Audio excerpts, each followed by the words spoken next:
วัส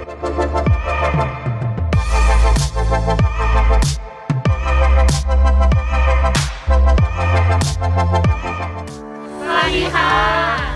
สวัสดีค่ะพี่ชื่อแอมค่ะสวัสดีค่ะพี่ชื่ออีนะคะสวัสดีค่ะพี่ปิงปองนะคะสวัสดีครับพี่ชื่อเทนครับสวัสดีค่ะพี่ชื่อพี่อุ้มนะคะสวัสดีครับพี่ชื่อโรจน์นะครับวันนี้นะคะพี่ก็จะพาน้องๆไปเยี่ยมชมห้องปฏิบัติการทางวิทยาศาสตร์ของโรงเรียนวิทยาศาสตร์จุฬาภรณราชวิทยาลัยตรังค่ะพร้อมกันหรือยัง